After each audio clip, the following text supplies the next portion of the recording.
Hey there, welcome back to Angry Bird. Yeah, this is Tyler, your host. I'm just going to talk about the books behind me real quick. Because somebody made a comment, man, and it kind of pisses me off, man, because it was a long time ago, but, I'm sitting there looking at these books today and it just registered. Because they said, oh, look, a guy has a desk and a couple books and we're supposed to listen to him. And when they said that, at first I just laughed. I laughed at the idea that you thought because you could see only a couple things that's all you needed to know about me to know what I know.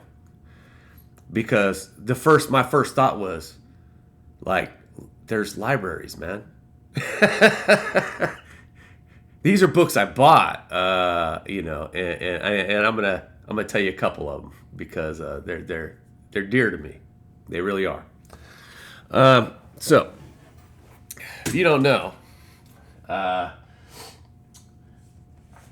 dad, my father, was an author, is an author. He wrote two books. I haven't read the second one.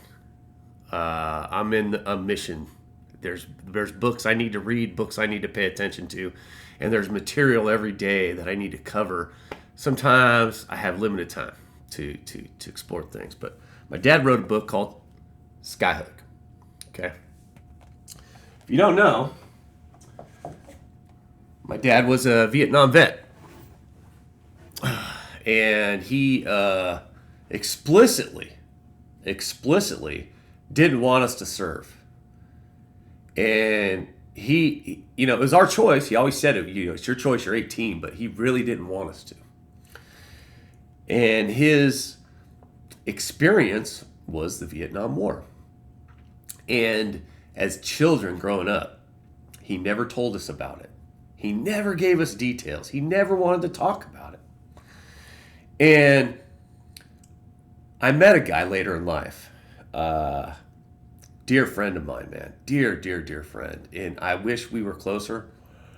And I met him through work, and he served in Vietnam. And his experiences every day, me and him became close at work, and we had to work together, toe to toe, elbow to elbow, for a good solid period of time. And he told me some of his experiences, and I just it really opened my eyes listening to him talk about his experiences. So I always wondered what my dad's experience was like, what he did. I mean, I knew he drove a truck. I knew he drove a truck that had a, M60 on the back, but there are stories within the stories that, reading his book showed me, right? And if you've never read just a random dude's book, that's what that would be equivalent to. It's a guy saying, hey, this was my life experience when I was there. And when you look at something through the eyes of an average bloke, an average soldier out there just kind of going through it, you'll start to see it ain't that fucking glorious being a soldier. It really isn't. They mark it in front of us, the TV, and woo, jets, and woo, NFL stadiums, and rah, rah, rah, rah, rah. Go patriotism, right? And then you get out there, right, and you experience life. You experience it, and you realize it's not that glorious at all. It really isn't. I mean, there's a lot of stuff you do in the military that just sucks. Just fucking sucks. Day to day, shitty stuff that just sucks. And I had a couple bros that served, and they came back with their stories. They tried to convince me, these two guys, they tried to convince me to go with them. And I wouldn't. I just I was in my career, I was starting to do my thing. And that, man, when they came back with some of their shit that they had to deal with, I'm just see, I couldn't do it, man. I couldn't do it. I couldn't deal with somebody treating me like a piece of fucking meat over and over and over, disrespecting me. You got to do it. You're in the military. You got to follow orders. They funnel you through a boot camp to make sure you're just a yes sir, the whole way. And they tell me that, if you mouth off, you get out of hand. They're in your shit so fast. I'm not a good fit for that. I'm a feather ruffler. Would I have made it? Of course I would have. Of course I would have. I know how to fit in. But I wouldn't have liked it. As a matter of fact, I would have hated it. I really would have.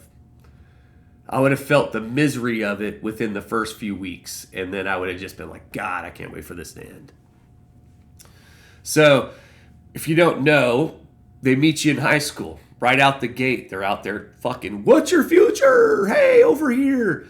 And if you score off the charts on their fucking, the tests they give you, I can't remember what it's called, man. But I just, they're like trying to get me to fucking nuclear engineer and shit for them.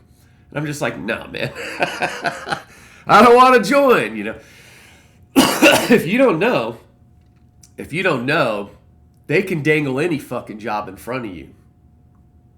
That's just their jobs to get you to sign up. It don't matter if you get it, So you can sign up for nuclear engineer and it could be just full positions and you could just be in the wait list and you might be 10 years before you get in there. You just never know what the fuck. But that's not it. They're just there to sell you a future. So you're out there like as a kid going, well, I really don't know what I'm going to do. So I might as well do that, And if you get enough glorious fucking shit in front of your TV before that moment, you might just sign up just not thinking twice. So that book is dear to me because that put a story behind my father.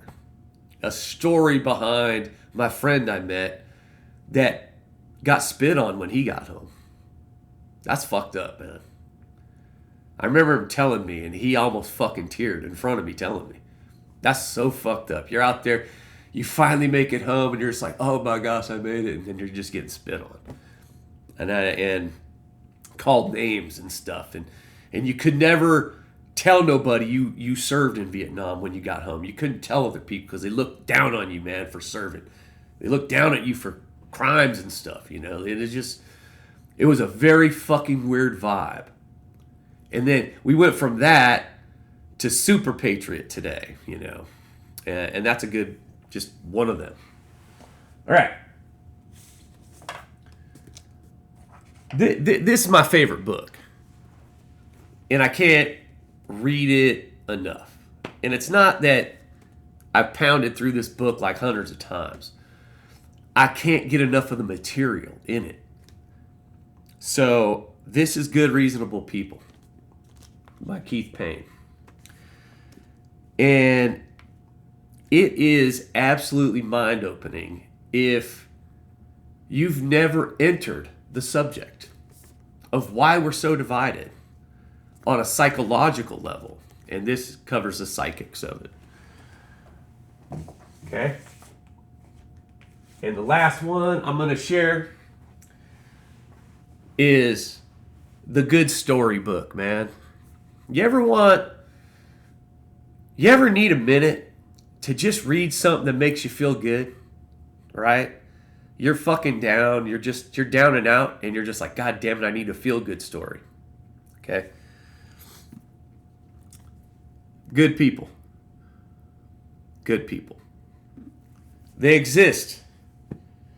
You don't hear about them. The news hides them. They're all fucking wrapped up, right? The news is like, fear, fear, anger, anger, betrayal, betrayal, right? We're just like, getting all on our seats and shit, right? When we hear the news. You don't get to hear about good people. These are the stories that make you want to be good. Make you want to be better. So I don't buy a lot of books, man. My wife has a collection, My kids got more books than me. The books I have, outside of a few World War II books, and some of the stuff from that era, I don't have that much.